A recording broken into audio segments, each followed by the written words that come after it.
Hello and welcome to Joy in Our Town. I'm Sherry Duckworth.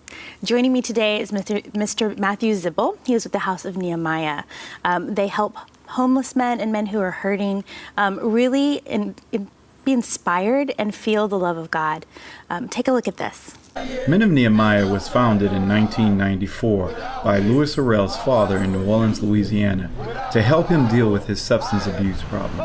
And since then, Louis Harrell has started a chapter here in Dallas, Texas. I think the most satisfying thing with working with the men of Nehemiah is I have the unique opportunity of seeing a man come in, beat up, totally hopeless, no direction, not nowhere he's gonna go, giving up on life. And I get to see that transformation, that metamorphosis, to seeing him clean, renewed in his faith in God, and employed, restored to his family. I get to see it, I get to literally see it all happen, and there's nothing in the world like it.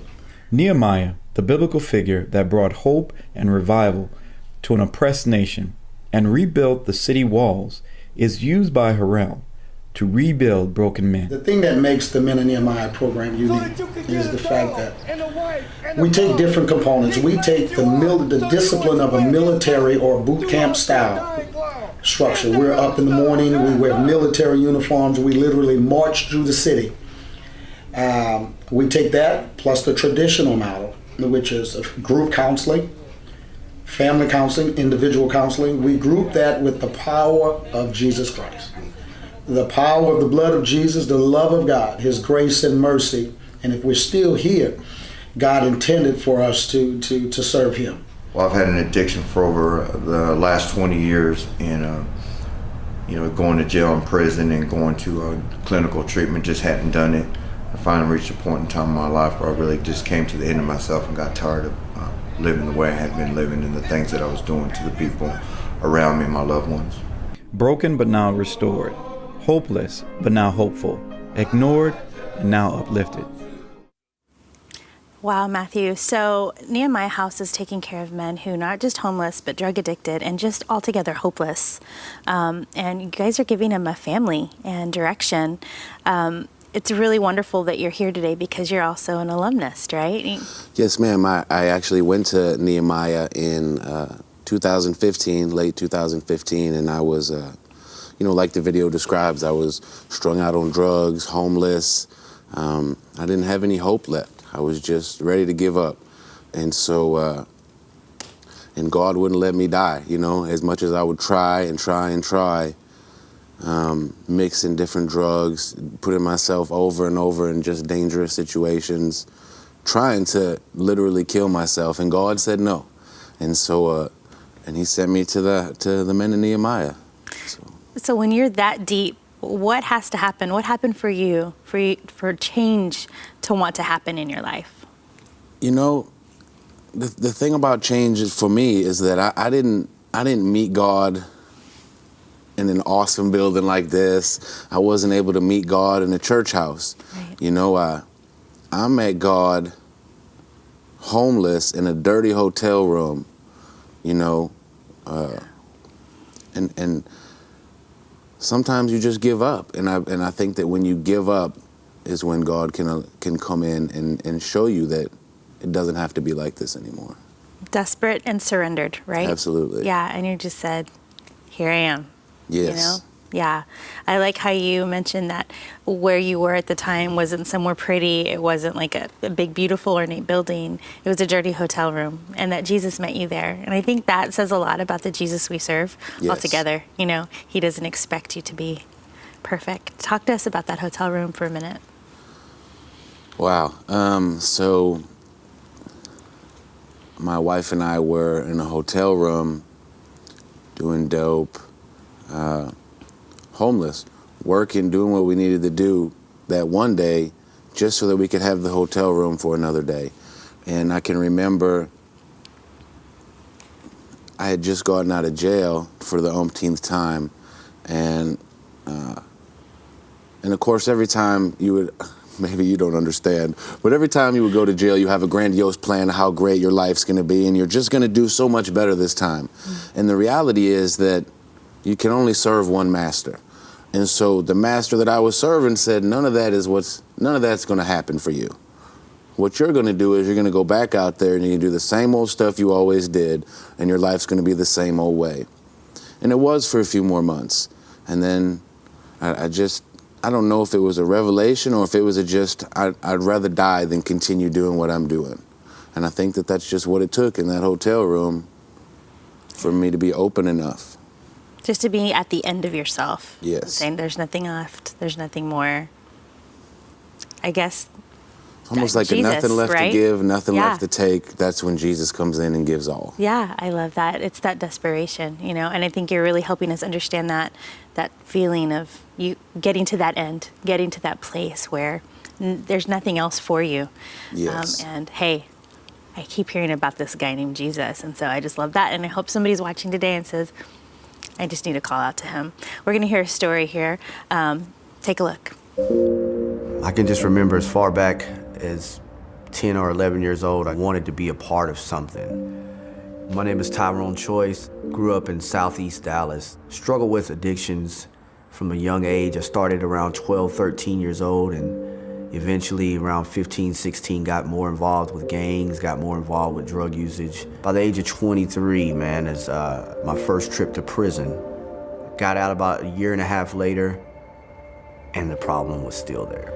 I started going in and out of jails, in and out of rehabs. And every day, every second of the day, I was obsessed with how I was gonna use. My family had given up hope on me. They couldn't have me living at their home like this. And so I became homeless. I would live in abandoned houses. I would sleep behind garbage cans. I was actually standing behind a dumpster. And it was nighttime. And I remember the peace that came over me, because I said, God, I would rather go back to prison than continue to go through this life like this. And I remember the brokenness, how I felt. And the next day, some people woke me up and they said, Ty, there's some guys dressed in army suits over here. I went over to them and I asked them, I said, you know, are y'all the cops? And they were like, no, we're not policemen. And I said, what are y'all doing here? And they said, well, we're just, we're doing service work for the Lord. We're just kind of cleaning up. And I immediately knew that it was a sign from God. They surrounded me and they began to pray for me. I got in that day, and my life has never been the same since. This program was extremely difficult for me. Getting up at 5:30 in the morning every day, having a routine, is something that I had been so separated from for so long. And I remember Sarge saying to me, we work as a team, and we would either fall together or we would stand together. It really opened my eyes up that we needed each other more than I thought we did. And that started to grow. That trust started to grow. And I began to have some respect towards myself again. We would sit in these classes and we would start to write out all this stuff, and then we would actually stand up and say it out loud in front of our peers. I began to see what unforgiveness had done in my life, and God's still healing me in those areas. While I was here, I went through some tough times. Sometimes that inner healing, it hurts. But when you start to praise, it changes the way you view things. Just to see 50 men praising God freely from all different ethnic backgrounds, and they're all on one accord, just praising God. There's nothing more powerful than that.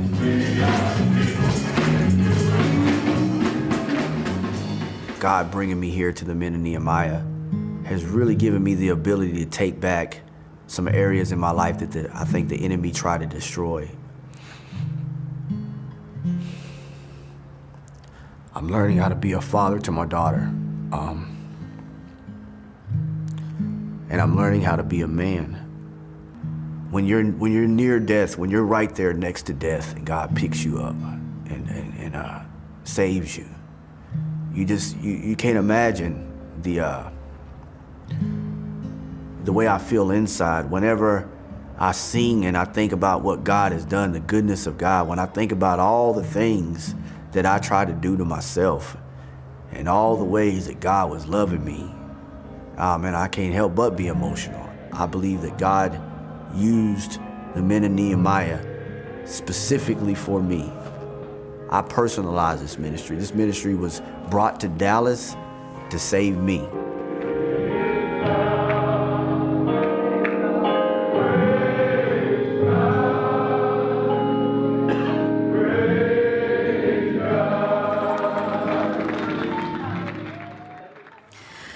That is a beautiful story of redemption. You know, every time I've seen this clip so many times, and I know Ty. Ty is one of my great friends, and it doesn't matter how many times I see it, it's just tears every time. Yeah. Because Ty's story is all of our story at Men of Nehemiah. And it's biblical, it's spiritual, it's reality that there's not a stronger force on this side of heaven than men praising God together. Yeah. And so it's emotional for me because I know that's what brought me through, and that's what continues to bring me through. He definitely gave you guys beauty for ashes, right? Yeah, I absolutely. mean, when you see the men worshiping, it just wrecks your heart in such a beautiful way. It does. Because you get to just see the glory of the Lord and his redemption and his love. Yes. And then the hope that comes from turning to him at your most desperate time, most desperate hour. So I'm so glad that the House of Nehemiah is out there, that you're coming to talk to us today. People need to hear your stories. Then they need to hear about the kind of Jesus that we serve. Yes, ma'am. The kind of love he has for us. Talk to me about what your life is like now. My life now, you know, my life is far from perfect. I'm actually an alumni of the program, and so I'm in a transitional housing at Nehemiah. And what's so great about that is I still have a roommate that's an alumni, and so we always find time to talk about Jesus or what's going on with your day. And this is such a new thing for me because as an addict and just as a sinner, I think that I know best and I don't need anybody's opinion or input ever. And the reality is it's not the case.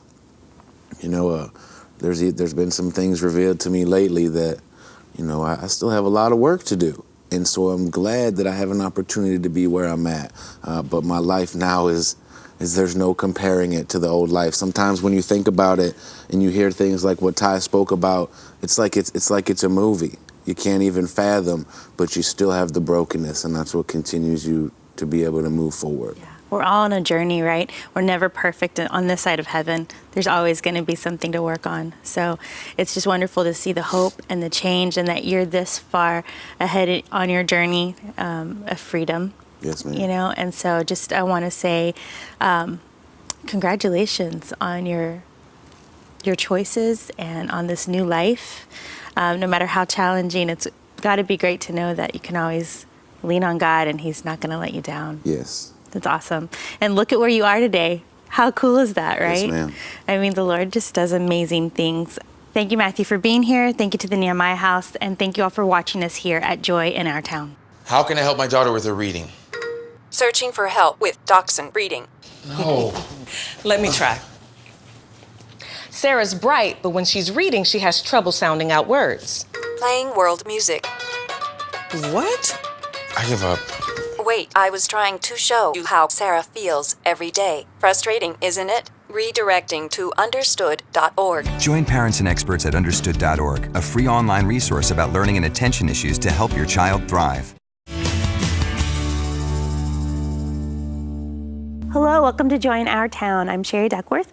We have a great show planned for you today, so take a look at this. Hi, my name is Chaz Parker, and I'm president of Christian Community Action.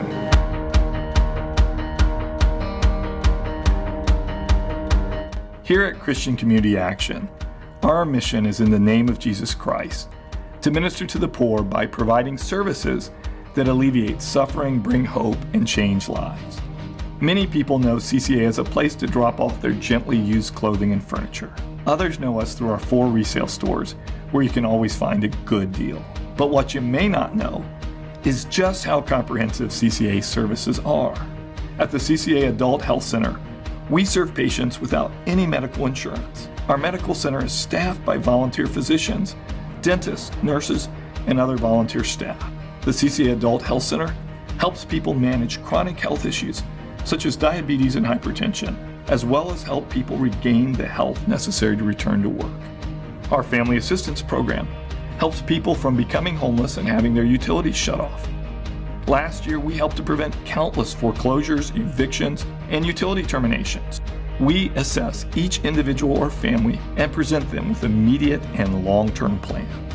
CCA's food pantry is designed to mimic the appearance of a grocery store, and it's stocked with meat, fresh vegetables, and fruits, canned goods, hygiene products, and much more. Nutritionists are on staff to help CCA shoppers make good nutritional decisions and put together healthy recipes. In addition, CCA offers classes to teach people valuable skills to live sustainable lives. Computer-assisted classes to attain a GED, classes that teach English as a second language, and life skill classes to help people find work and stay on the job. CCA also provides services to seniors in the community. These services include meals, social opportunities, and staff keep up to date on how the seniors are doing. You may have thought that CCA was just a place to donate gently used clothing and furniture, but in reality, it is so much more. We do what we do because we believe God cares for each person who comes to us. We will care for your physical needs, food, health, and shelter. We will also point you to the one who can meet your deepest spiritual need, Jesus Christ. Joining us from CCA is Ms. Michelle DeGreat. She is a Vice President of Programs. Thanks for being here today, Michelle. Thank you for having me. It's so great to hear the heart of CCA, especially when you're talking about pointing them to Jesus. And of course, we love to hear about that because obviously he's our ultimate helper in all areas of our lives. So talk to me a little bit about what you see as the mission of CCA in your workings with the people one-on-one. What is something that, like, if you can do this one thing, then you guys have been successful? Before anything, we definitely want to be a beacon of hope, bringing hope, alleviating suffering, and changing lives. That's our mission. That's really what our mission is grounded in. But also, it's the connection to service and the connection to the second greatest commandment of loving thy neighbor. And for us, we just really want to engage our community in service to those around them that are in need. I love that, being a beacon of hope. I love that word. Just saying it, out loud makes you feel good. Yes. And so when people are in need like that, that's what they're looking for. They need that something that just tells them that it's going to be okay. Definitely. Right? And of course, we know that Jesus is going to be our biggest hope, and they need their practical needs met. So talk to us about how CCA meets those practical needs, the clothing, the food, the employment. How do you even start? It's really in taking it by an individual case. Our community is unique in that it's surrounded by metropolitan areas where poverty is really, really kind of a tangible thing. You can see it. But a lot of our community members are the 47%ers is what we call the people that are just living from check to check. They have employment, but it's underemployment, and so it's getting through the pride of having to come in ask for help, because these are people that work hard every day, most of the time. And so it's just meeting them at the door and greeting them with a smile and showing them God's love from the moment that they step on our campus. But then once we've met with them, really just kind of hearing their individual stories and then trying to piece together the community parts that we take hold of and ownership of, and then additionally the other resources. So we, like the video suggested, we have a pantry that is a client choice pantry, but understands beyond just the client choice and having them be able to pick. It's really about that dignity for our families, having them be able to have access to nutritional foods and meats and dairy products that they would have at their grocery store. Well, we're going to see a little bit more on that, and then we'll talk about it a little more. Take a look. We're his hands, we're his mouthpiece, we're his voice in the earth. So we have to love people and care about people in order to serve God. It's really an awesome thing what the Lord is doing. He's making a way for people to get what they need, and we don't treat them like the needy. We just treat them like the blessed that they are to receive God's goodness. CCA has been very, very, very helpful in the things that we need. A lot of things that we're not able to afford at this time due to my financial situation. CCA has been very, very, very, very helpful. Without CCA, life would be very tough for my mom. We come and get groceries for our family. If we didn't come to CCA, it would be pretty hard. We do this mission for CCA as a family because, one, we want to do something with our kids that they could be involved with, and this is something easy. We can do it once a month, a couple hours, easy to spare our time, and we want our children to get back into serve. We want to teach them about what it is to serve people. To me, one of the most important things about the mission of Christ in this ministry is in Matthew 25, when Jesus talks about the least of these, he talks about the people that are hungry, in prison, and sick. That's really what Christ came to do, is to heal the broken. To be able to volunteer here is an opportunity to minister to people who are in broken times. Here we're able to reach out and not just meet their physical need by providing them with food, but also to encourage them so they get to see it as they come through. They get to see the compassion, they get the listening ear, they get the open heart for people. And so they get that. And so it's just a tremendous opportunity. I'm so fortunate to be with Resale by CCA, being with an organization that supports the community in so many different ways, from supplying a retail outlet that offers clothing and housewares items to those less fortunate in the community, to being able to generate funds to help others in our community. We have 4 wonderful locations. This being the $1.97 or less store. It's great for our angels. Our angels can shop here and are able to purchase good quality merchandise. Without the stores, we wouldn't be able to help as many people as we do. I am CCA. I am CCA. I am CCA. Yo soy de CCA. I am CCA. I am CCA. Yo soy CCA. I am CCA. There are so many different layers in CCA's outreach. So from groceries to the resale shop, the educational part of it, the helping with the employment. How do you, or what would you say are your biggest challenges when you're trying to supply all of those needs? It really is just that, the capacity, the diversity of the need to, the diversity that it requires to address poverty. It is a multi-dimensional thing.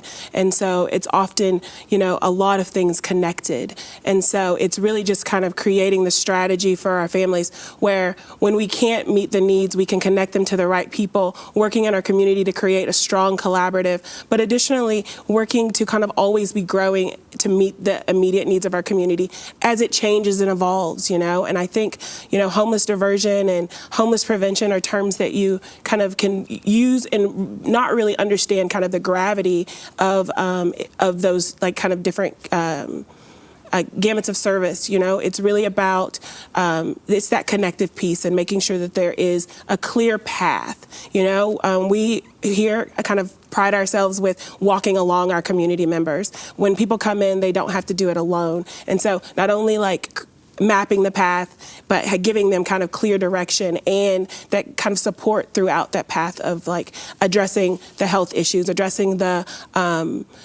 housing issues, the food and hunger insecurities that come with those kind of things. As human beings, we have so many different needs, and so meeting all those is so important. And we're going to see a little bit more about that. Take a look at this.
love on this video how you see children playing and there's activities, and I think it just speaks to our human needs are a lot more than obviously the practical. Yes, we need to be fed. Yes, we need, medical care. We need jobs, but we need to play and we need to have fun too. And sometimes these families, they're not thinking about fun. So if CCA can define success, how would you define it? It really is our families being able to really restore that kind of inherent desire to be able to provide for their families without assistance. And so ultimately we always say that we'd like to work ourselves out of a job, but beyond that we really just want to make sure that our families feel supported in their transition back to, because we believe that every person really has an inherent desire to be able to care for their kids, and to see their kids play. And so, I think some of the best moments are those moments where you're able to see the kids playing in the lobby or see the kids, enjoying some of the programs that we do. I think it's great to see the families, especially in the videos, getting the help, having fun, and all the different walks of life too that you see. Talk to me about what it looks like right now. What do your family groups look like? Help us to see through your eyes what you all see on a daily basis. Our family groups look like everybody's neighbors. It's really a combination of a lot of things. We have families that are single mothers coming in with their kids, but additionally we have newly single mothers or newly single parents due to changes in family status or loss of family members. We have our senior population, which we love so much, that have raised all of their children but find themselves in a place where it's just them in a community that they've really kind of found their roots in and don't want to leave. And so this can happen to anybody. It could, yes. And it's great to know that CCA is in our community in case it does happen to us, or if we know someone we love. Thank you all for watching us today here at Joy in Our Town.